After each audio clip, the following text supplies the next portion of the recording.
Gaming एक आज के यूथ का सबसे पॉपुलर पास टाइम बन चुका है। मोबाइल फोन्स, पीसीज और कंसोल्स पर ऑनलाइन मल्टीप्लेयर गेम्स जैसे पबजी, फ्री फायर और कॉल ऑफ ड्यूटी ने टीनेजर्स की लाइफ को पूरा ट्रांसफॉर्म कर दिया है। पहले गेमिंग एक सिर्फ एंटरटेनमेंट का सोर्स था, लेकिन आज वो एक ऑब्सेशन बन गया है।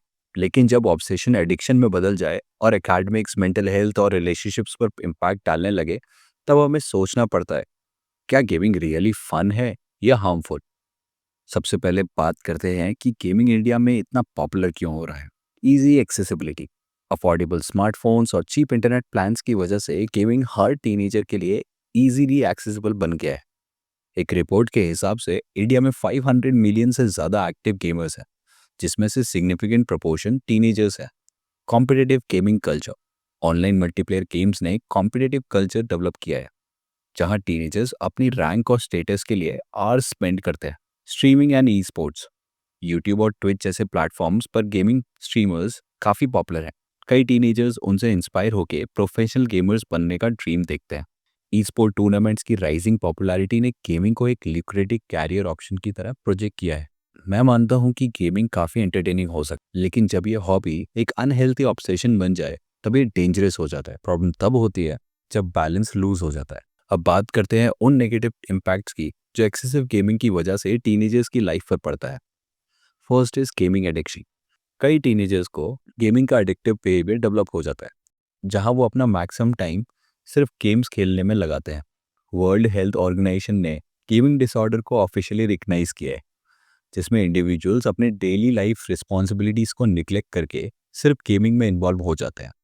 Second is declining academic performance. Excessive gaming की वजह से स्टडीज पर फोकस कम हो जाता है। होमवर्क और रिवीजन की जगह टीनेजर्स अपना टाइम गेमिंग में स्पेंड करते हैं, जिससे उनकी एकेडमिक परफॉर्मेंस ड्रॉप हो जाती है।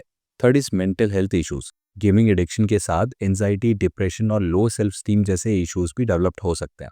कंटिन्यूस गेमिंग की वजह से स्लीप डिप्रिवेशन कॉमन हो जाता है, जो मेंटल वेलबींग को नेगेटिवली इफेक्ट करता है। There is aggression and violent behaviour.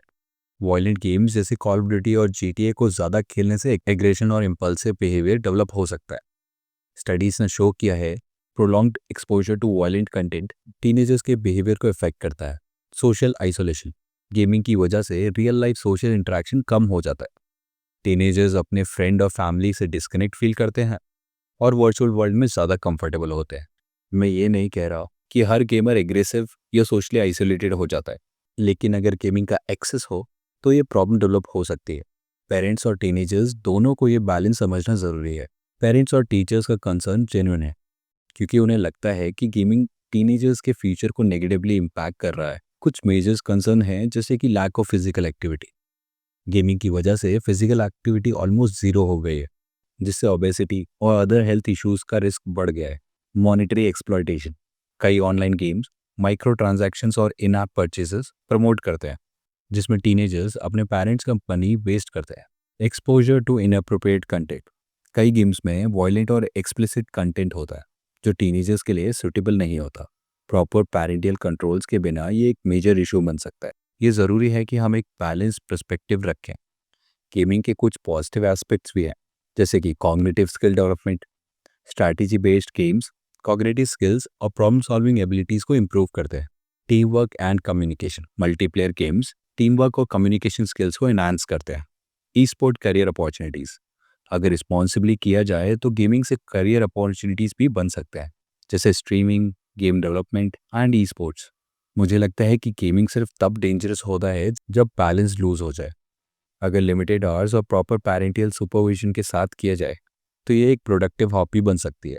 अब बात करते हैं उन सॉल्यूशंस की जो गेमिंग के नेगेटिव इम्पैक्ट को रिड्यूस करने के लिए अडॉप्ट किए जा सकते हैं, जैसे कि सेटिंग टाइम लिमिट्स। पेरेंट्स को गेमिंग के लिए डेली टाइम लिमिट सेट करनी चाहिए, जिससे टीनेजर्स गेमिंग और स्टडीज के बीच में बैलेंस मेंटेन करें। एनकरेजिंग फिजिकल एक्टिविटीज, टीनेजर्स को स्पोर्ट्स और आउटडोर एक्टिविटीज में इन्वॉल्व करना जरूरी है, जिससे वो फिजिकली एक्टिव रहें। पेरेंटियल कंट्रोल्स, गेम्स में पेरेंटल कंट्रोल्स और कंटेंट फिल्टर्स इनेबल करके इनअप्रोप्रिएट कंटेंट का एक्सपोजर रिड्यूस किया जा सकता है।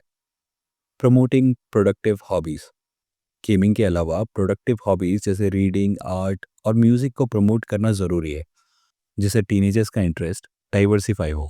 Counselling for gaming addiction, severe gaming addiction के केसेस में प्रोफेशनल काउंसलिंग और थेरेपी की ज़रूरत हो सकती है। गेमिंग एक रैपिडली ग्रोइंग ट्रेंड है और इसे कम्प्लीटली बैन करना ना रियलिस्टिक है ना ज़रूरी। लेकिन बैलेंस और रिस्पॉन्सिबिलिटी मेंटेन करना एसेंशियल है।